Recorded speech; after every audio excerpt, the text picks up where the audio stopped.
Welcome to the Wednesday Witchcraft. Hello, everyone. Hi. Hello. I'm Amanda, the mom writer. I'm Elwyn. That's it. And we're the Antlered Crown together, or are you just the Antlered Crown by yourself? I'd just say this is the Antlered This Crown. is this or this? This as in This? No, this is in like a date almost. This is the Antlered This Crown. day. Like is a the Antlered Crown. dynasty. It's a dynasty. Yes, I'm lofty. Get over it.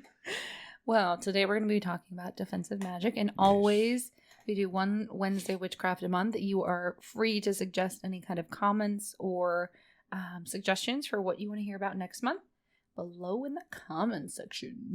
I think someone should recommend that we wear big hats. I recommended we talk about glamour magic, but we're talking about defensive magic stuff. Oh. Just saying. So someone else outvoted you. No, I think I got the most votes actually. but for some reason, here we are. That's odd. Okay. There's no rule or rhyme here. This is a dictatorship. It is not a republic. I have a big hat. Here we are. There you go. Put it on, Papa. I'll put on my big hat. Yes, it looks good. There. Fitting. There So we what go. do we need? Oh, sorry. Go ahead. What? Okay. So what do we need? What do we need to know about defensive magic? It's defensive, Mm-hmm. and 2, it's magic. So what are like the most simple ways to protect yourself against an attack?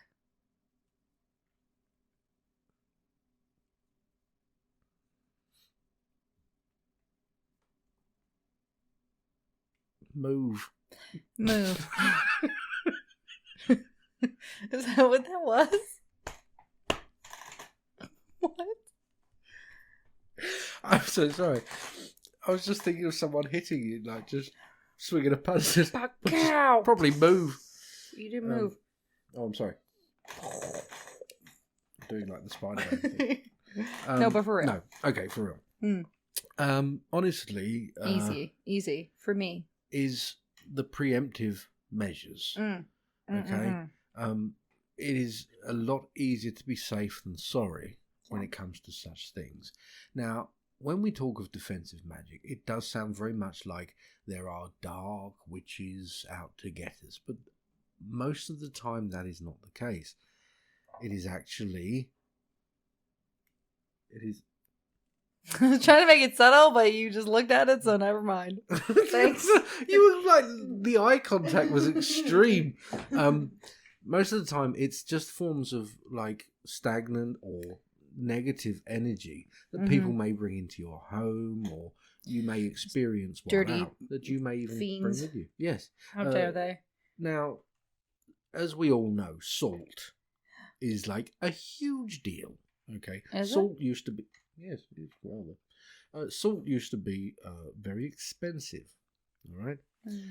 However, its properties when it comes to that of banishment, to create forms of wards and protection is phenomenal. You honestly, like, so many people use it, and for good reason.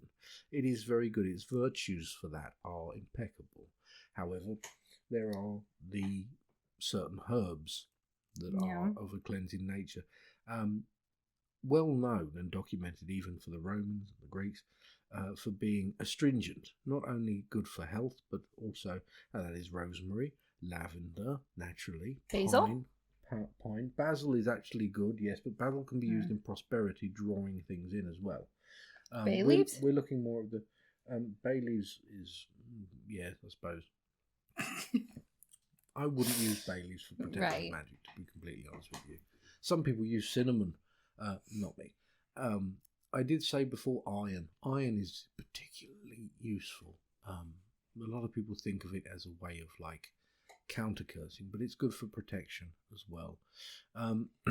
Anything that you may consider thorny or spiteful, that in the way of nettles, stinging nettles, bramble, these are all things that are defensive in their nature. That is what they are. So to use these ground up or just made into a charm tied up with forms of protective qualities like red thread or something like this, or rowan wood be perfect for that. Okay, Right. there is no do and don't in that regard. It is what it means to you. All right. I will mention that when it comes to protecting the self, forms of charms and things like that you may wear, also good to keep about you. Also things like bells. I have bells hung on my door.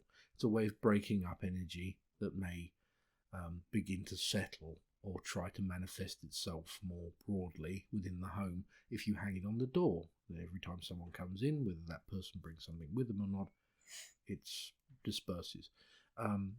The same when it comes to garlic as well. Naturally, we know of garlic to repel vampires, but in truth, garlic is very good for repelling forms of spirits as well.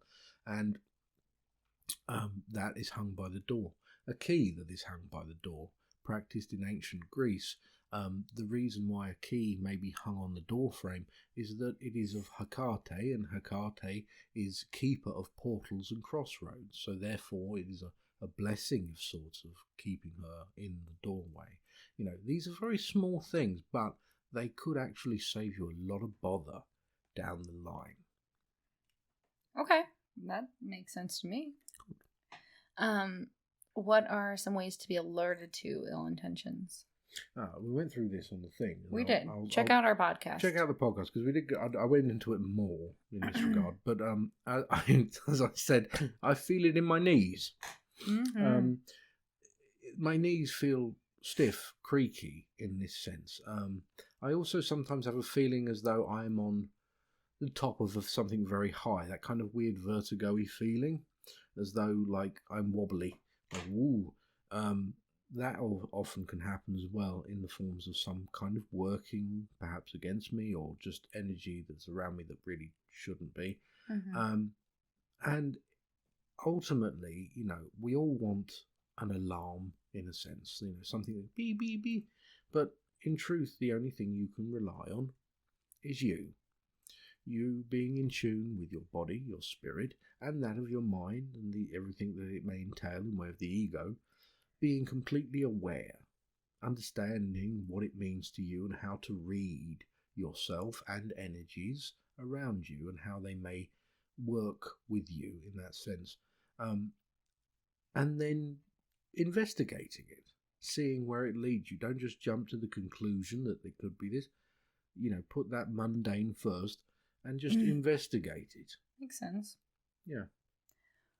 All right. Well, is there anything you want to tell people to avoid? Might be a common mistake when you're first starting out and maybe using defensive magic.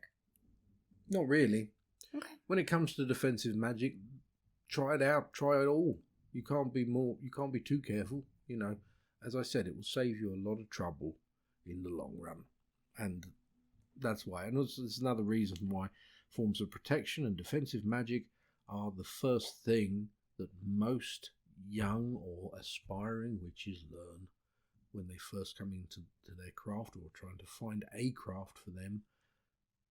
That's one of the ones. It's necessary. You need that down.